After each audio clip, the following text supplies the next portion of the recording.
Hi everybody, my name's Matthew Frost, Accident Investigator from Alpha Legal Solutions.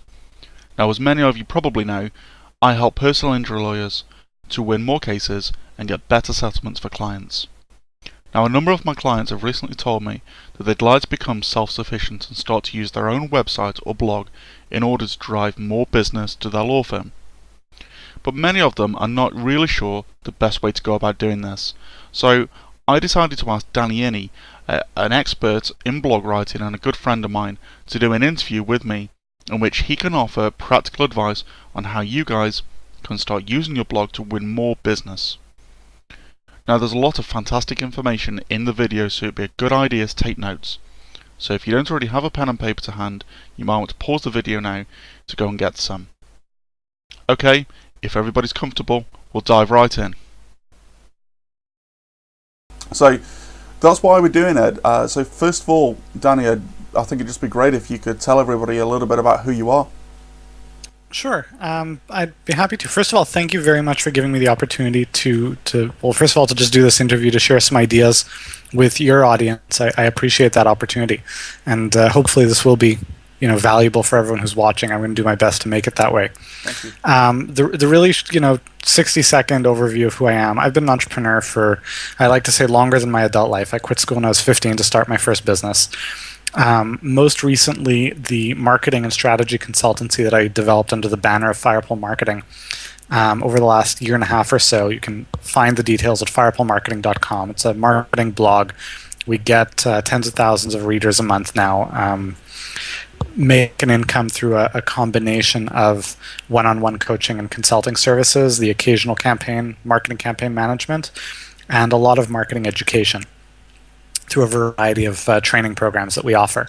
So that's the business. I published a book called Engagement from Scratch at the end of November that, you can go to Amazon and pay the 15 or 20 or whatever dollars it is, but you can also just go to engagementfromscratch.com and download the book for free. It's not like a free chapter and then buy the rest. The whole thing is free, no strings. Fantastic. And so that's it. That's me. Brilliant. Okay. But I do know you've got a bit of a nickname, haven't you? Yeah, they call me the Freddy Krueger of blogging for being, I could say almost omnipresent is the appearance. It's not actually the case, but it seems that way to the people that are my prospective customers, which is what I try to do. So, but it's because I'm always there. It's not because I'm a Freddy Krueger kind of guy. I'm a friendly, approachable kind of guy. That's good to know. Okay, so broadly speaking, then, what effect has blogging had for your business? Oh, business. I like to think I'm good at what I do. Business has been good, for a long time, but it's gone from being out there doing a lot of networking, shaking a lot of hands, and someone makes a referral to me, let's say, because I think the legal profession is very it's very referral driven. Uh-huh. So people call me up and I talk to them on the phone for an hour, 2 hours, have coffee with them, get to know them, build that relationship before they're ready to make a sale. When people come to me now, they've read my stuff, they're familiar with my work, they know my reputation. None of that has to happen. They come ready to buy. Like the entry point is usually that people go on my site, press a button to pay me $250 to talk to me for 45 minutes. And that often leads to more and bigger projects or to buying my products and services, etc. So it's led to a lot more business, a lot more interesting business, a lot higher priced business. It's been great. Right. And the best part, and this is the part that's ignored by a lot of people, is that I have something like 5,000 and maybe 5,300 subscribers right now. It's growing very quickly. Whenever you want business, these are all people who like what you're doing, who are familiar with your work. You reach out and say, hey, I'm doing this thing, who's interested? You're going to have takers. So it adds a whole level of stability to what is ordinarily a service-based or professional type business is usually very, feast and famine, up and down. There's a lot of unpredictability. And this type of business model takes a lot of that risk out of the equation. Okay. So out of all the different marketing platforms out there for lawyers to use, why do you think that blogging itself is so important? So it's important to stress that I'm platform and technology agnostic. I don't push this or that platform or technology. What I think needs to be done is you've got to figure out who is your target audience, who is the target customer, where are they hanging out, what can you provide to them that will be valuable to them and give them a reason to engage with you. Now, I find that a blog is often, not always and not exclusively, but often a very good way to do this, because it's a way you can share a lot of information, position yourself as an expert, educate the customer about why they should work with you, what they need to know before they can do business with you. Answer all the questions that are, the quote-unquote stupid questions that get asked in the first meeting anyway. Put all the answers to those on your site, because people are going to be asking. Write posts about them. Let them find those answers themselves and realize that you're the go-to person to talk to. Okay. So that's great in terms of putting answers and blogging about perhaps legal topics on your own website. But in terms of getting traffic to your website, how can you help to establish yourself as an expert through blog writing? Well, by writing for other blogs. Okay. By writing posts for larger blogs that already have the attention of your readers, that are well regarded by your readers. Something that I like to, people miss this. They're like, I hear about people who are just starting out with their blogs and they're trying to blog 3 times a week, 5 times a week, every day. I ask them, how many readers do you have? And they say like 7. I'm like, so why are you doing all this writing? If you're going to do all the writing, write for venues that actually have audiences. Just because you're publishing lots of content doesn't mean people are going to come to read it. So figure out where your audience is. That's where you want to be writing. And of course, there should be a byline. There should be links driving people back to your site to grow your readership. Okay, great. And how do you go about finding the right kind of blogs to post on? Well, if you've got an established practice, I'd say ask all your clients what blogs they read. And that's where you want to be writing. You want to get in front of the people that you want to get in front of. So it's a matter of where do they hang out.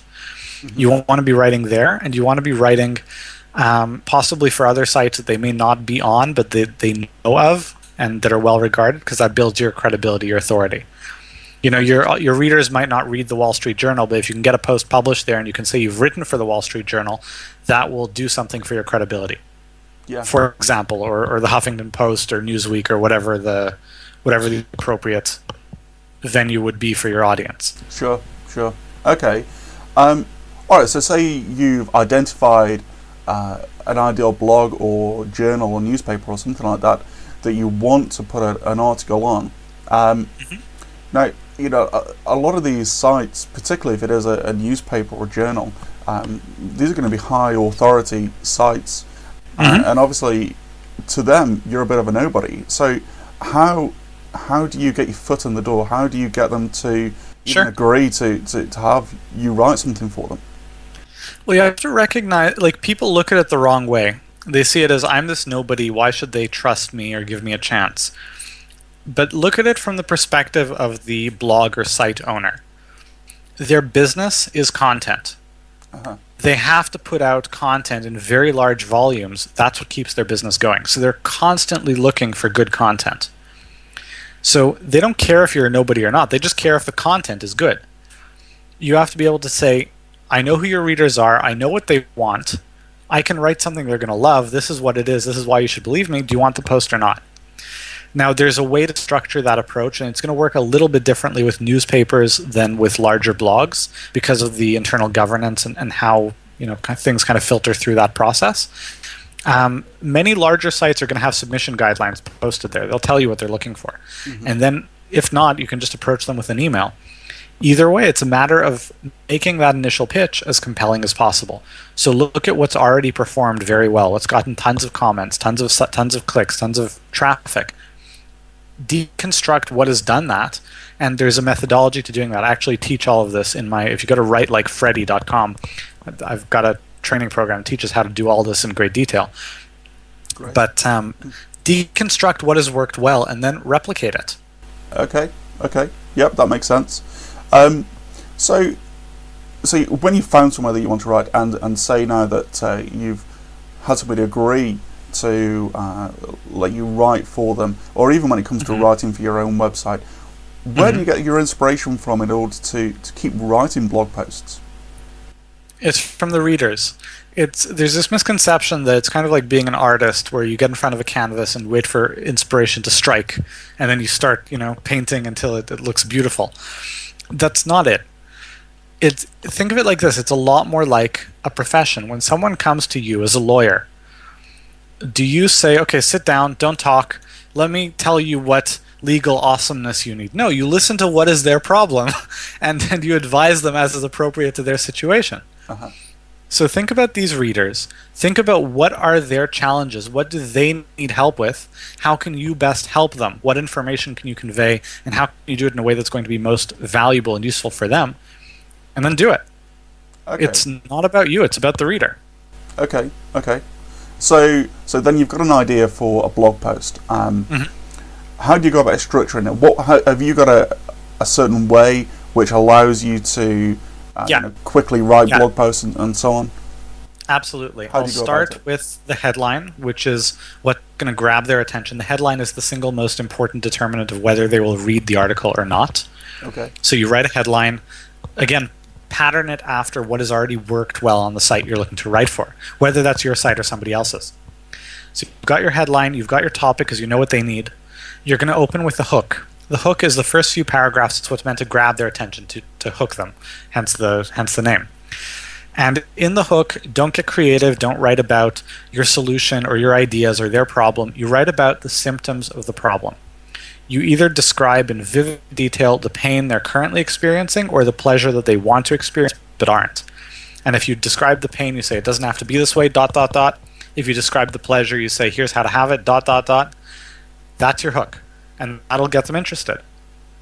Okay. Then I've got usually 4 sections in the post.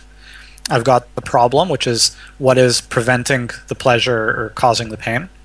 I've got the root cause of the problem, which is kind of giving the reader credit for being intelligent, knowing that they don't want this pain. They've thought about it. They want to solve it. They probably know they have the problem, and they still have it. So why is that? What is the underlying cause? Why can't they get rid of it? That's what they need expert help for. Uh-huh. So you explain what the root cause is. You talk about how to solve that, and then you give them action steps. Here's what you should do next. Here's how you get started implementing what I've just taught you.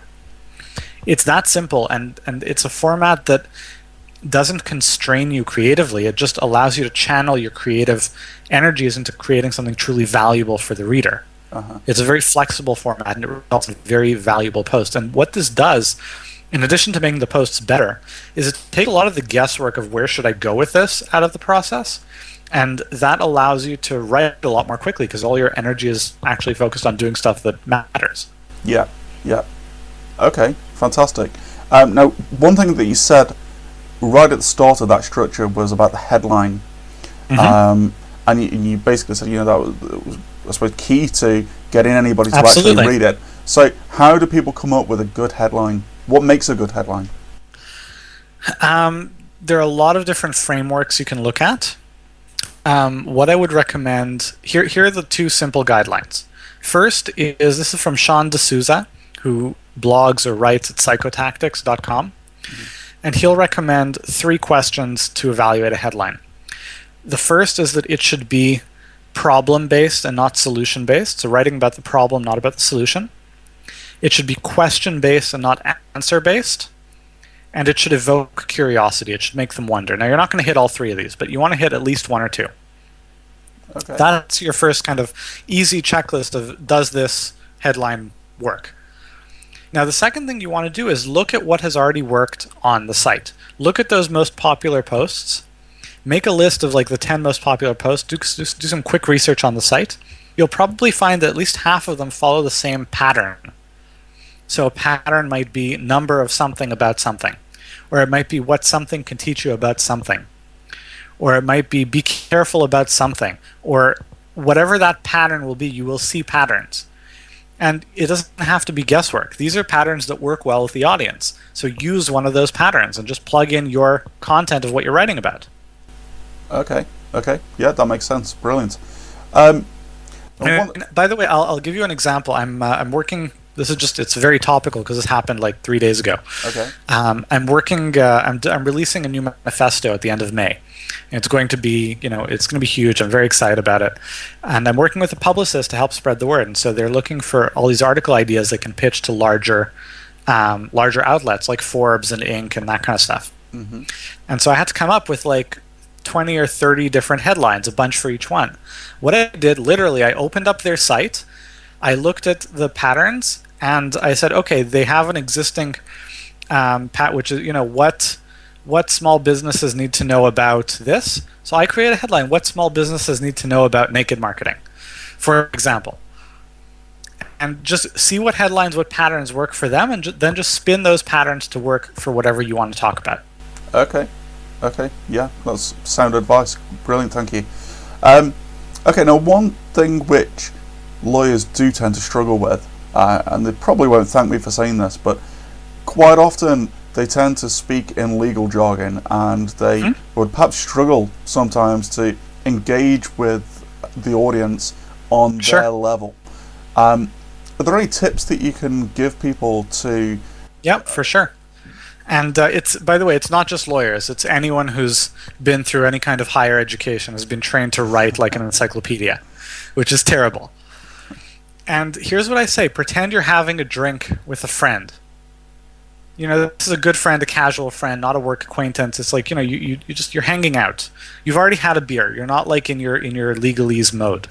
And the guy says, I really don't understand about this. Could you explain it to me? This isn't my field. I don't know anything about it. Could you explain it to me?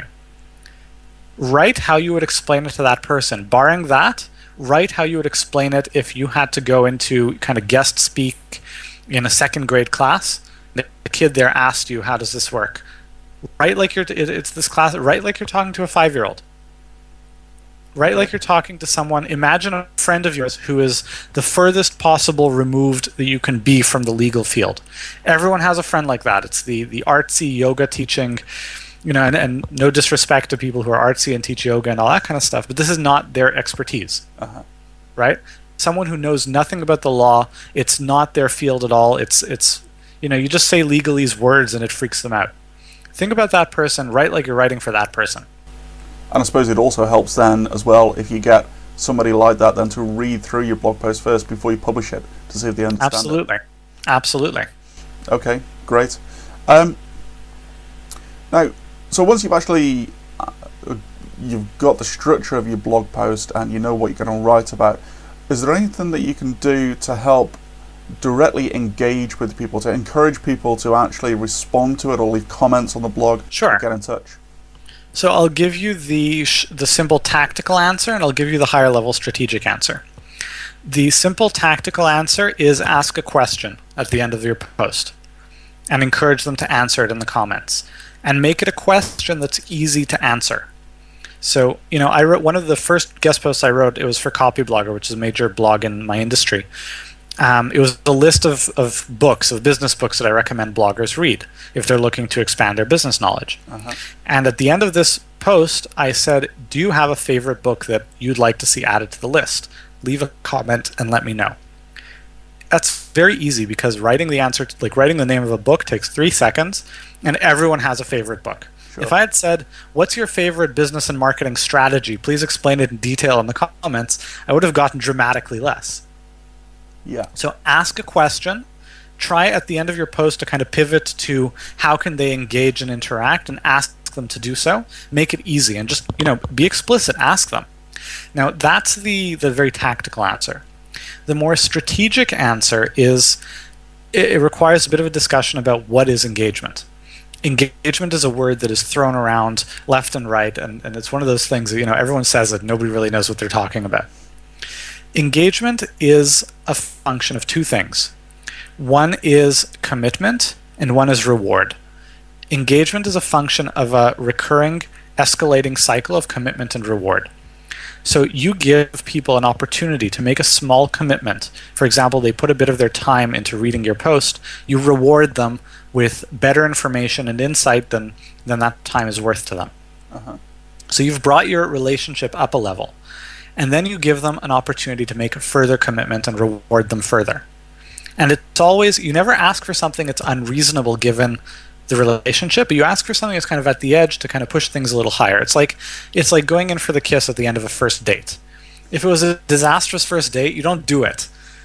But assuming the vibe is, it was a good date, you're on the same page, you do it, and it kind of moves things forward a bit.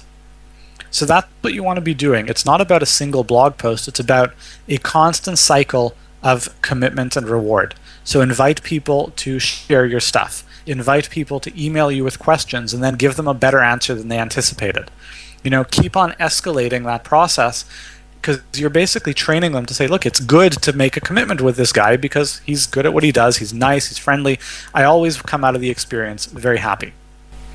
Okay, brilliant. That's a very comprehensive answer, thank you.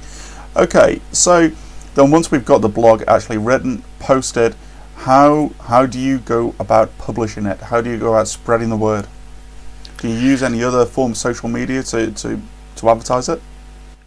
Well, first of all, it depends if you're posting on your own site or on somebody else's site. If you're posting on somebody else's site, the expectation is that they have an audience. Yeah. So yes, tweet it and share it with your friends or whatever, but that's kind of just a formality of saying, look, I'm doing my part, because you don't want to be, you want to be shown as magnanimous and doing your part and not taking advantage of their audience. But, you're putting it there because they have an audience. And frankly, if you don't have an audience, you shouldn't be putting a lot of content on your site. Okay. So you shouldn't be writing if you don't have an audience who's going to read it, is what it comes down to. So I don't do a lot of promotion on social media. It's not my thing. Not to say it's not a good idea, it's just that that's not the best way for me to reach the people I'm trying to reach. Okay. If your audience hangs out on Twitter, then promote on Twitter. But if not, what I prefer is to get in front of an existing, already aggregated audience, a pre-aggregated audience. Yeah. Let's call it that. Okay. So then how do you measure the success of your blog posts? There's a lot of ways. You can measure how much traffic, again, if it's on somebody else's site, how much traffic it brought back to your site. How many subscribers that turned into, because you want to capture people's names and email addresses and start building a relationship with them in that way. That's very important. How many comments and engagements did it get? How many times did it get shared? The comments that it got, was it like 2-line nice post thanks, or are people writing paragraphs and essays because they're so moved and touched and involved by what? You laugh, but it's, people do that.